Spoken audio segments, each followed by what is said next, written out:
Bonjour Lucas. Bonjour Polo. Voilà, je voudrais savoir quelles sont les différentes stratégies que toi tu mets en place dans la location à courte durée. Alors Polo, avant de te répondre, je vais quand même baliser un peu le business. Hmm, En réalité, il faut comprendre qu'il y a deux grandes stratégies qui se dégagent dans la location courte durée. mhm, Tu vas avoir la stratégie en tant que propriétaire, donc la stratégie du propriétaire, et tu vas avoir la stratégie du locataire. Et la stratégie du propriétaire, c'est simple. Il achète son terrain, il construit, il meuble, il met en location, terminé. Il commence son business. hmm, Par contre, tu vas également avoir la stratégie du locataire. Et dans la stratégie du locataire, en fait, tu as deux approches. Tu as celui qui va louer un appartement, il va le meubler. En 3 semaines, un mois, 2 mois, grand maximum, s'il avait peut-être quelques rafraîchissements à faire dans l'appartement. Ensuite, il met son appartement en ligne. Ça y est, c'est bon, il peut commencer à recevoir ses premiers clients. Et puis, tu as une autre approche qui est l'approche la plus puissante que beaucoup de gens ne savent pas et pourtant c'est là-bas qu'il y a du vrai argent à se faire. C'est que tu vas louer une villa, une maison banale classique, comme on en trouve tout le temps dans nos villes, et tu vas faire des travaux, tu vas faire des transformations, tu vas faire des divisions, etc. Enfin, peut-être quand je parle des travaux, on a l'impression que c'est la mer à boire, hmm. mais en réalité, c'est que tu rentres dans une maison, tu as les murs qui font les séparations des chambres, des douches, machin, etc. Tu les fais tomber, tu réorganises juste à l'intérieur, tu sors des appartements indépendants et puis à la fin, tu peux avoir 4, 5, 6, 7 appartements en fonction de la superficie de la maison. Et là, tu te mets à l'exploiter et là, c'est beaucoup plus puissant. Ça veut dire qu'avec un seul bail, tu parviens à avoir plusieurs lots finalement. Hmm. C'est comme quelqu'un avec un seul crédit immobilier, par exemple en Occident, il achète un immeuble de rapport. Donc toi, tu achètes un appartement avec ton crédit immo. Moi, j'achète un immeuble de rapport avec mon crédit IMO. Une fois qu'on a terminé l'achat, on a signé chez le notaire. Quand on sort tous les deux de chez le notaire, toi, tu reçois avec un appartement et moi, je reçois avec plusieurs appartements. En Ouais, réalité, c'est ça. hmm. Donc, imaginons, tu le loues à 500 euros et moi, je reçois peut-être avec 4, 5 appartements, je reloue à 500 euros. On a suivi exactement le même parcours, mais à la sortie, je me fais 2 500 € de revenus et toi, tu te fais 500 € de revenus. Et donc, c'est ça, pour répondre à ta question, celle qui est ma stratégie, c'est que non seulement je suis locataire, mais en plus de ça, je fais des transformations. Hmm. Mais pourquoi je suis locataire? Je ne suis pas simplement locataire parce que je n'ai pas moi-même la volonté d'être propriétaire. C'est pas ça la raison. C'est que pour être j'ai choisi d'être locataire pour le moment pour trois raisons principales. La première, c'est que ça ne demande pas le financement, la trésorerie que ça demanderait si je devais être propriétaire. Propriétaire, oui, Parce que ce qu'aujourd'hui j'utilise pour faire mes travaux ne suffirait même pas pour acheter le terrain, c'est ça. en réalité. Ça, c'est le premier point. Le deuxième point, c'est que ça me permet de tester mon positionnement, ma cible. Ouais. Ça veut dire que je peux me positionner, par exemple, je me dis, OK, je vais viser les familles, donc les couples avec un, deux, trois enfants. Et donc, ça veut dire qu'il faut des appartements d'au moins deux chambres salon. Je teste donc les deux chambres salon, etc. Et je me rends compte que en fait, il n'y a pas beaucoup de demandes. Ou alors, on a trop de problèmes avec les familles. Parce que les enfants, parfois, ils veulent des jeux. Quand ils partent, ils ont cassé tel truc. Les murs sont sales, il faut refaire la peinture. Quelqu'un vient, une famille prend ta maison pour à peine une semaine. Mais quand ils repartent, tu as l'impression qu'ils sont restés dedans 10 ans. Euh, Là, au moins, si je me rends compte que au final, les deux chambres salon, c'est pas le bon positionnement, j'ai la possibilité, j'ai cette flexibilité de retester une autre cible. De tester par exemple avec les voyageurs solo ou en couple maximum sans enfant, Hmm. donc les chambres salon en l'occurrence. Et là, je peux tester et me rendre compte que bah, tiens, c'est peut-être là-bas qu'il y a le plus de demandes. Et quels sont les besoins de comprendre quels sont les besoins donc, de cette cible, de quoi ont-ils besoin, quelles sont leurs attentes, etc. Quel est leur mode de vie, machin. En tout cas, de bien comprendre mon positionnement et ma cible. Ça, c'est la deuxième chose. C'est que j'ai une flexibilité pour bien comprendre donc mon marché. Troisièmement, ça va être la localisation. Ça veut dire que je peux commencer par exemple à Daido. Je me rends compte que mais à Daido, contrairement à ce que je m'imaginais, les chiffres que j'espérais, d'après mes calculs Excel, etc., finalement, les chiffres ne sont pas au rendez-vous. Je teste à quoi? Je teste Bonapriso, je teste Bonanjo, je teste Bali. J'ai cette flexibilité. Hmm. Parce qu'au final, qu'est-ce que j'ai? Je paye un loyer, je meuble. Et quand je pars, je peux repartir avec mes meubles. Tu vois ce que je veux dire? Ouais. Donc, tout ce que j'aurais perdu, c'est peut-être le mois de loyer. Et si jamais j'ai peut-être passé un coup de peinture ou j'ai changé les interrupteurs et tout ça, ça ne vaut même pas 200 000. Mm. Parce que mes meubles, je les porte et je repars avec. Et ça me permet de les tester et de tester, de trouver donc la localisation. Ça veut dire que pendant ma phase de locataire, à la fois, je lance le business avec très peu de budget parce que je n'ai pas beaucoup de trésorerie et ça ne demande pas beaucoup de trésorerie. Deuxièmement, je teste ma cible. Et troisièmement, je teste la localisation. Ça fait que le jour où je deviens propriétaire, je sais exactement où je dois être propriétaire et je sais exactement quelle est ma cible. Mais est-ce que tu es en train de vouloir me dire qu'il vaudrait mieux être locataire que propriétaire? Alors, je ne vais pas opposer les deux approches, Polo, mais en réalité, je vais te dire, pour quelqu'un qui n'est pas en surliquidité, Oui, clairement, il vaudrait mieux qu'il commence d'abord pas par être, être locataire. par être locataire. Mm. Parce que tu imagines, tu te positionnes, comme on le disait tout à l'heure, à Daido. Je vais reprendre exactement le même exemple. Tu te positionnes à Daido, tu te mets sur le deux chambres salon, tu lances ton business, tu as acheté le terrain, tu as construit, je ne sais pas en combien de temps, etc. Tu as mis tu as mis les économies de toute une vie. Et quand enfin tu finis et que tu lances ton business, au bout d'un an, 2 ans, Ça ne marche pas. ça ne décolle pas. Mm. Qu'est-ce que tu vas faire, Polo? Qu'est-ce que tu vas faire? Mm. Tu vas passer des nuits blanches. Par contre, si c'est un autre qui est en surliquidité, il a des business qui tournent comme jamais et qui cherchent des valeurs refuges. Même si ça ne tourne pas, c'est pas grave pour lui.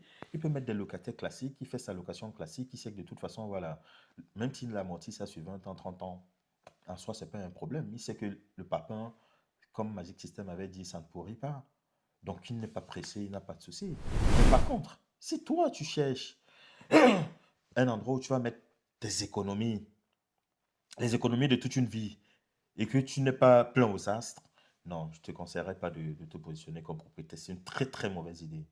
Mais est-ce que le bailleur peut se rendre compte, après t'avoir loué l'appartement ou bien la maison, il se rend compte que tu es en train de te faire le chiffre et il décide d'arrêter tout. Il décide d'arrêter et qu'il Oui. a un bon voyage. Non, mais Non, c'est-à-dire que, voilà, il t'a laissé la maison, peut-être il se disait, bon, il ne voyait pas véritablement, il n'avait pas mesuré la puissance du bien. Tu es venu, tu as meublé, vous avez signé un contrat. Et après, il te dit, après 10 ans, que c'est mieux que tu laisses sa maison. en réalité, Polo, ce n'est pas possible. Parce qu'il faut bien comprendre que, à la vérité, si tu as bétonné ton contrat, il n'est pas en capacité de le casser. Et ça ne dépend pas simplement de sa simple volonté. Il ne suffit pas que le bailleur souhaite rompre le bail pour que l'acte de cessation de bail se fasse. Ce Hmm. n'est pas possible. Il y a des lois qui encadrent la relation entre un bailleur et son locataire. Par contre, si toi, locataire, tu n'as pas bétonné ton contrat et que ton bailleur s'engouffre dans les failles du bail, là, il sera en capacité de le faire, malheureusement. Et donc, il faut bien savoir comment bétonner le contrat pour que ça n'arrive pas. Hmm. Mais, somme info, dans l'absolu, admettons que, OK, tu n'as pas bien bétonné ton contrat et qu'ils soient en capacité de le rompre, qui est des articles qui étaient un peu bancals et qu'il peut s'appuyer dessus pour peut-être rompre ton contrat. OK. Polo, prenons un exemple simple. Tu as une maison qui fait 300 mètres carrés de terrain. Tu as une maison qui est bâtie sur 150 mètres carrés. Donc, tu as un jardin. Allez, à l'avant, tu as 100 mètres carrés de jardin. À l'arrière, tu as 50 mètres carrés de jardin. Tu payes, allez, quoi, 250 000 francs CFA de bail, parce que c'est à peu près le loyer mensuel d'une maison. Mhm. Et à l'intérieur, Polo, tu sors des chambres. Tu fais juste les chambres meublées. Tu dis, bon, allez, je ne vais pas me prendre la tête. Vraiment, je vais faire les chambres. Ou alors, tu te dis simplement, tu commences par le bas de la pyramide. Tu veux vraiment aller de façon graduelle. Donc, tu commences, tu veux tester, comme on disait tout à l'heure, tu veux tester donc les cibles, ton positionnement. Tu veux tester la chambre. Après, tu vas tester le studio. Après, tu vas tester les deux chambres, salon, ainsi de suite. Donc, tu commences par tester les chambres. Et tu sors, allez, tu fais des chambres de quoi? 12, 13 mètres carrés. Tu fais des douches de. C'est vraiment des chambres totalement autonomes, hein, donc avec douche à l'intérieur, etc., puisque c'est du meublé que tu veux faire. Tu fais une douche sur 2 mètres carrés, c'est largement suffisant pour une douche pour une douche d'une chambre. Donc 2 mètres carrés. Tu as ton coin cuisine là qui fait à peine quoi? À peine 1 mètre carré, parce que tu as le plan de travail qui fait 1 mètre. Tu as la profondeur qui fait 60. Tu as ton évier qui va faire peut-être du 30 par 30. Chez Ikea, tu trouves des 30 par 30 faciles. Tu as ta plaque de cuisson en longueur là qui va faire 30-32, ça fait 30-32 cm, double foyer. Ça fait qu'il te reste de la place encore pour mettre peut-être l'électroménager, comme par exemple une machine à café, une bouilloire ou même un mixeur. Donc là, déjà, tu as ton coin cuisine, tu as ta petite kitchenette, tu as ta douche, tu as ton lit dans un coin qui fait quoi? 160 par 200. Tu vois que tu n'occupes pas grand-chose. Tu fais à peine 2 mètres carrés, 4 mètres carrés au sol. Exactement. Ça fait à peine 4 mètres carrés. Donc, il te reste encore de la place. Tu te mets une petite penderie là, vite fait, et tu suspends ta télé. Tu as une chambre meublée. Déjà, en faisant ça, tu as déjà fait plus que 90% des opérateurs sur le marché. Et donc, si tu fais une chambre de 13 mètres carrés, par exemple, ça veut dire que sur les 150 mètres carrés, tu peux en sortir 10. Ouais. Tu sors 10 chambres, il te reste quoi? 20 mètres carrés à peu près pour les espaces de circulation, machin, etc. Tu sors 10 chambres. Et tu loues la chambre à quoi? 15-20 000 la nuitée. Supposons que tu loues à 15 000 la nuitée. Ça veut dire que pour les 10 chambres, tu fais 150 000 de chiffre d'affaires Par journalier. jour. Mhm. Ça veut dire qu'au bout de 10 jours, Polo, le mois compte 30 jours. Et le taux de remplissage moyen, ça c'est les stats, c'est pas moi, Oui. c'est 50%. Donc 50%, ça veut dire que 15 jours. exactement. Donc on suppose que tu loues en dessous. En réalité, tu loues un tiers du mois. On dit tu loues 10 jours le mois, Polo. Ça 10 fait jours, 1 million tu fais 1,5 million. 500. Ouais. 1,5 million. Pour un investissement de quoi? À peine 10 millions, tu fais 1,5 million, Polo. 1,5 million de revenus mensuels. Mhm. Ça veut dire qu'au bout d'un an, tu as moitié ton investissement. Mais est-ce que ce n'est pas seulement la littérature, Lucas? La littérature, comment quand on est sur le terrain, Polo? Enfin, qu'est-ce que tu veux que je dise? Qu'est-ce que tu... La littérature, comment? Est-ce que c'est des choses que j'ai lues dans les livres? C'est des trucs que j'implémente sur le terrain. Mhm. Mon truc, mon bien qui est à Bonamou, ça dit pas loin de Santa Lucia. C'est ce que j'ai fait, par exemple. Exactement. Parce que comme je voulais maintenant, désormais, comme j'ai désormais un grand parc, je voulais avoir un parc immobilier où on a un petit peu de tout. Et donc là-bas, j'ai fait 11 chambres. J'ai fait 11 chambres. J'ai sorti 11 chambres meublées. Exactement. Et tu as des chambres de allez, 20 mètres carrés parce que à chaque fois, je m'arrange toujours à avoir plusieurs offres. J'ai l'entrée des gammes, moyenne gamme et les gammes premium. Donc, celui qui va avoir un petit peu plus d'espace, un peu plus de confort, etc. Il y a deux chambres qui font. Non, il y a une chambre qui fait 20 mètres carrés. Tu as les chambres de 15 mètres carrés et tu as les plus petites chambres qui font 12 mètres carrés. C'est exactement ce que je fais là-bas. Et je m'arrange toujours à garantir quand même le confort. Donc, même là-bas, tu vas avoir Internet, tu vas avoir des solutions de backup pour l'eau, tu vas avoir des solutions de backup pour l'électricité. Donc, je garantis toujours un certain confort. Oui. Toujours. Pour que les gens se sentent à l'aise. Que lorsqu'ils payent 15 000, ils s'attendent à quelque chose, je ne sais pas, de vite fait, mais qu'il arrive, il y a toujours, c'est vraiment le waouh. Donc, désormais, dans mon parc, tu vas avoir des chambres, tu vas avoir des chambres salons, tu vas avoir des deux chambres salons, etc. Mais je sais exactement quel est mon positionnement. Oui. Mais seulement, le temps faisant, avec des années, j'ai essayé voilà, d'agrandir un petit peu mon offre en ayant un peu de tout en réalité. C'est Mhm. pour ça que sur ce bien-là, par exemple, j'avais décidé de faire uniquement des chambres. Si je comprends bien, la location à courte durée, c'est peut-être le business de l'heure. En réalité, il n'y a pas beaucoup de business polo Mhm. qui comportent moins de risques. Parce que je vais te donner les zones de risque dans la location courte durée. Une fois que tu as balisé ces espaces-là, il n'y a pratiquement plus de risques. Parce que si tu prends par exemple un conseil, ça va être quoi le risque une fois que tu as lancé ton business? C'est que si ton locataire, ton concierge ou ta concierge te fait ça peut-être à l'envers, prends les clients dans ton dos sans te dire, le jour où tu découvres, tu changes juste de concierge. Exactement. Ton bien reste, tout reste. Bon, peut-être tu vas dire le vol. Mhm. Mais enfin, Mais il y a tu, des stratégies certainement bien pour sûr, éviter que la concierge ne détourne les bien clients. sûr, Oui. bien sûr, bien sûr, Mhm. bien sûr. Par exemple, je te donne un exemple simple. Moi, par exemple, je ne dis jamais, je ne préviens jamais à l'avance qu'un client va arriver. Exactement. Parce que le process est clair. Quand un client sort, maximum 1 heure, le logement doit être prêt. Exactement. Donc, ça veut dire que si je sais que le client, par exemple, est sorti hier et qu'il y a un client qui arrive demain à midi, si je te le dis à 11h50, il n'y a pas de raison que ça ne soit pas prêt. Mhm. Si tu me dis que ce n'est pas prêt, c'est que soit tu n'as pas fait ton travail, soit il y a quelqu'un et tu ne veux pas me dire. Ouais. Et puis, tu as les caméras, tu as les serrures connectées. Mais bon, c'est pas la peine de trop les fliquer parce qu'il faut qu'ils aient aussi une marge de manœuvre pour prendre quelqu'un qui vient peut-être pour une sieste et rapidement ils refont la chambre ou Mhm. ils refont le studio et ils laissent dispo. Je ne suis pas en train d'encourager le vol, Mhm. mais je dis simplement qu'il faut vivre avec son contexte. Mhm. En réalité, je vais te dire, Polo, quand j'ai lancé mon premier business que tu connais très bien de covoiturage, Tolitka, Joli cadre. j'ai un grand frère qui m'avait conseillé. Je lui fais une dédicace s'il se souvient. Malheureusement, son nom m'échappe. Ah mince. Désolé, mon grand.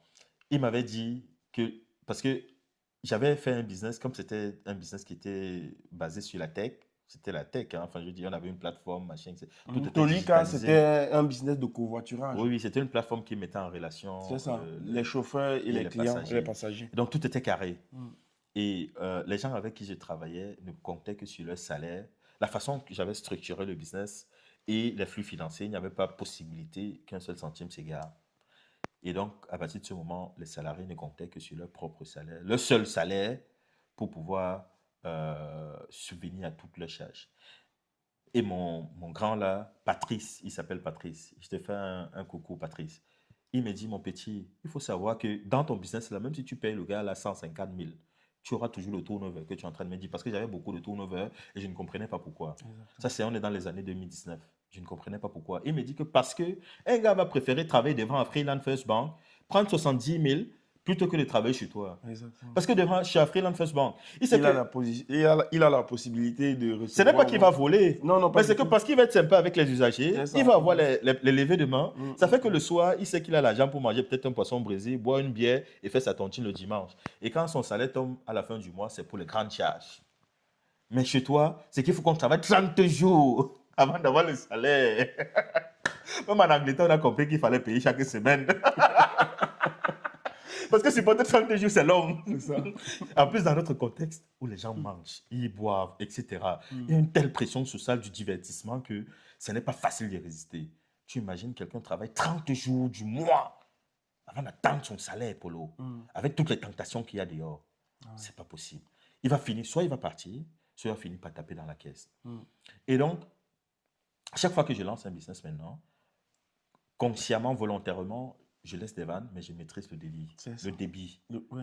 Ça veut dire qu'il ne faut pas que les gens sentent qu'ils sont. Donc, Cadenassé. non. Il faut que tu laisses des petites ouvertures. Par exemple, tu dis, OK, la chambre, c'est 10 000, c'est 15 000. Moi, je te demande à toi, si le client vient par toi, c'est 10 000, mais c'est 15 000. Officiellement, c'est que c'est 15 000. Mais si c'est toi qui ramènes le client, c'est 10 000. Ça ne m'intéresse pas de savoir combien tu as pris, machin. Même si tu as pris 20 000, ça ne m'intéresse pas. C'est 10 000 quand ça vient de chez toi. Mm. Tu laisses donc des petites ouvertures. Il faut que les gens respirent, etc. Et ça fait que chacun trouve son intérêt dans ton business. Parce que sinon, c'est ton business qui va devenir le business des gens. Mm. Ou soit ils vont partir, soit toi-même tu seras la dindon, le dindon dindon de la farce. de la phase de ton business. Mm. Mais c'est vrai. Et c'est pour ça que tu as souvent vu les gens, par exemple, les tenanciers des buvettes, etc. Ils te disent que son stock ne bouge jamais. C'est ça. La gérante vend plutôt son stock. Son stock à elle. Mais oui, c'est vrai. Ouais. C'est la réalité du terrain, il faut faire avec. Mm. Alors, ce n'est pas que j'encourage, il faut bien qu'on se comprenne. Non, non, non. Je ne Très suis pas en bien. train Non, non, d'encourager non. Mais c'est que je Bien dis, sûr. il ne faudrait pas qu'on soit dans le déni. Mm. On souhaite que les choses changent, mais avant que ça ne change, il faudra que progressivement, ça va se faire progressivement, Mm. mais avant que vraiment qu'on atteigne l'objectif final, C'est ça. qu'on comprenne au moins comment ça marche et qu'on essaye vraiment de s'adapter à la réalité. Exactement. Il y a certainement des personnes de la diaspora qui vont regarder cette vidéo et qui ont envie d'investir dans la location à courte durée au pays, que ce soit au Cameroun, au Sénégal et dans plusieurs pays africains. Quels conseils les donnerais-tu? Bah, ça reste toujours le même, hein, Polo. Oui. Quand tu investis pour une première fois dans un secteur que tu ne connais pas, soit tu te formes, soit tu te fais accompagner par quelqu'un qui s'y connaît. Mm. C'est aussi simple que ça. Vraiment, il n'y a pas 36 000 solutions. On peut donner tous les conseils qu'on veut, mais le terrain, c'est une chose. Mm. Les conseils, c'est une autre chose. En Ouais. réalité, le terrain, c'est une chose. Parce que tu vas avoir des imprévus. Et puis, on ne peut pas faire étalage de tous les cas de figure possibles. Ce n'est pas, même si je devrais écrire un livre C'est ça. sur les imprévus ou alors les réalités du business ou bien de l'activité de location courte durée, comment gérer, parce que tu vas avoir, parce qu'en réalité, Tu vas finir d'écrire le livre et te rendre compte que ça c'est n'est le même plus tome- d'actualité, que c'est le tome que 1. c'est le tome 1. Mais c'est vrai, parce que, alors, tout à l'heure, je disais qu'il y a des erreurs fondamentales qu'il faut savoir Mm. pour garantir au moins un business serein. Donc, il y avait le bail, il y avait les travaux et il y a la gestion, l'organisation, la gestion du flux financier. Mais c'est que Polo, chaque étape est tellement fondamentale que pendant qu'on se parle, je me rends compte qu'en fait, il y a un élément qu'on n'a jamais évoqué, Hmm. c'est les agents IMO, parce que tout commence par eux. Le business commence dès que tu as fini ton étude de marché, tu sais exactement quelle est ta cible, machin, c'est propre. Désormais, tu dis, allez, ça y est, je me lance dès demain. La première personne avec qui tu rentres en contact, c'est l'agent IMO. Et les agents IMO, laisse tomber, c'est des monstres. Ah ouais.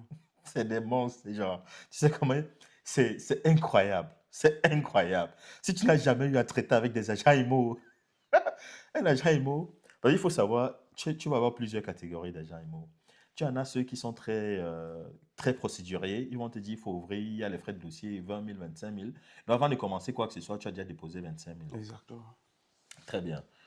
Je ne vais pas parler de ceux qui sont honnêtes, parce que ceux qui sont honnêtes, c'est tant mieux. Ils sont très rares, mais ça existe. Je vais te parler simplement de ceux qui sont vraiment, qui font du mal à beaucoup de gens. Il va te dire, ouvre le dossier, tu ouvres le dossier, tu vas donc remplir. Ouvrir le dossier demande également à remplir un formulaire. Et dans ce formulaire-là, tu vas remplir, tu vas indiquer donc ce que tu recherches. Une maison comme ça, voilà mes lieux, machin, etc., etc. Et peut-être dans ton... Soit il va te dire, OK, dans les frais de dossier, tu as droit peut-être à 3 visites, ou je dois te présenter 3 biens dans les frais de dossier, ou alors parfois les frais de dossier, ça ne contient rien. Il y a tellement de cas de figure. Et supposons que ça ne contient pas de visite. Et quand tu as fait les visites, il va te dire par exemple que OK, la visite c'est 5 000, c'est 10 000 en fonction du bien, du type de bien que tu cherches. Si tu cherches des biens par exemple à partir de 200, 300 000, il peut te dire c'est 10 000. Si tu cherches des biens de 100 000, il va te dire c'est 5 000. En réalité, ça va dépendre. Ça varie en fonction du type de bien que tu cherches. Et il faut savoir que la visite, tu payes avant de visiter. Oui, bien sûr. Donc, ça veut dire que le gars, parfois, qu'est-ce qu'il te fait? Il t'envoie des photos d'une maison dont il n'a même pas les clés. Donc, il n'est même pas mandataire. Il a vu ça dans un groupe d'agents IMO. Il a vu que tu cherchais un bien. Tu as peut-être écrit dans un groupe Facebook que tu cherchais un bien IMO. Il prend les photos. Il te dit que j'ai un bien IMO. Il t'envoie les photos. Et le jour de la visite, il te donne rendez-vous. Il te donne d'abord l'argent. Tu t'arrives quelque part. Tu arrives devant la maison.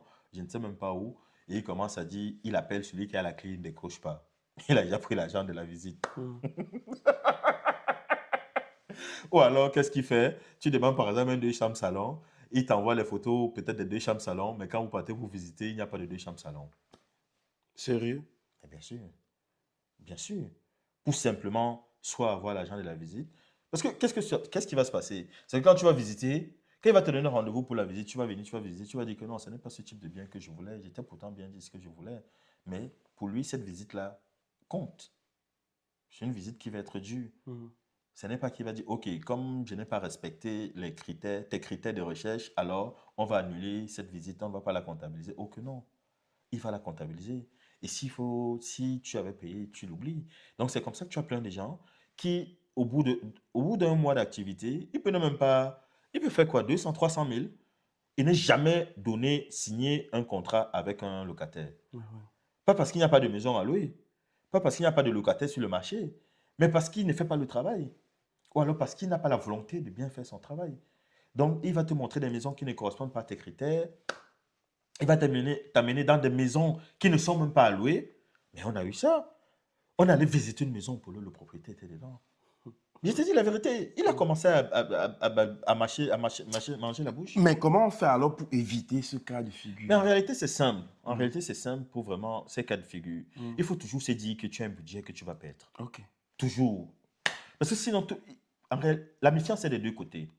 Parce que tu as tu as des locataires à qui on a présenté des maisons et les agents IMO étaient sérieux. Ils ont dit, ma commission, c'est après signature.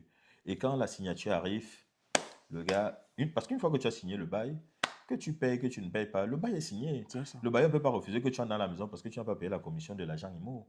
Donc, ça fait que les deux se regardent en chien de faïence. Et donc, il faut que chacun fasse un effort. Hmm. Donc, toi, tu acceptes de dire, OK, allez, je vais prendre un agent IMO. Je me dis, allez, j'ai quoi? J'ai peut-être un budget de 20, 30 000. Ce que moi, je déconseille, c'est les frais d'ouverture de dossier pour des agences qui n'ont pas de bureau physique. Ok. Déjà, ça, c'est la base. Mais pour les visites, tu peux te faire avoir, il n'y a pas de problème. Il faut que tu aies ton budget. Tu dois avoir ta limite. C'est ça. Peut-être 15 000, peut-être 20 000, pas au-delà. Et si tu peux insister que tu payes la visite après avoir réellement fait la visite. et qu'il faut qu'il t'envoie les photos avant la visite. Ne jamais aller visiter un bien pour lequel tu n'as pas reçu la photo. Ça, à 80% des cas, ça ne va jamais être conforme à ce que tu veux. C'est ça. Il va te faire visiter n'importe quoi. Donc, la première chose, c'est de se dire, OK, je sais que je vais me faire arnaquer, mais il faut que je limite simplement la casse. Premier point. Deuxième point, tu ne fais pas d'ouverture de dossier à quelqu'un dans la rue, dans un resto, dans un bar, dans son bureau, dans son agence. Il doit avoir une agence pour pouvoir, euh, euh, euh, comment on appelle ça, prétendre à ce type de prestations. Tu ne peux pas être quelqu'un qui n'a même pas d'agence, tu dis qu'on ouvre les frais de dossier. Quel dossier?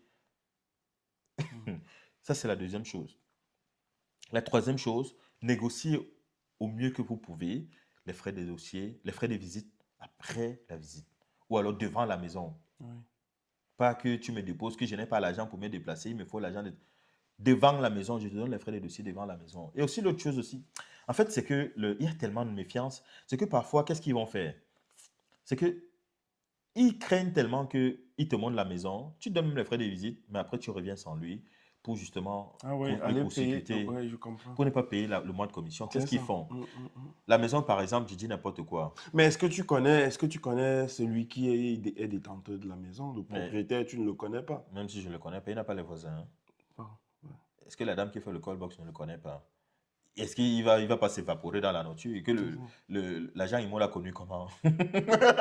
Mais par contre, tu sais comment ils font maintenant?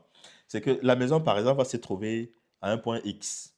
Il va te donner rendez-vous à un point Y. Hmm. Il va te demander d'abord les frais de visite.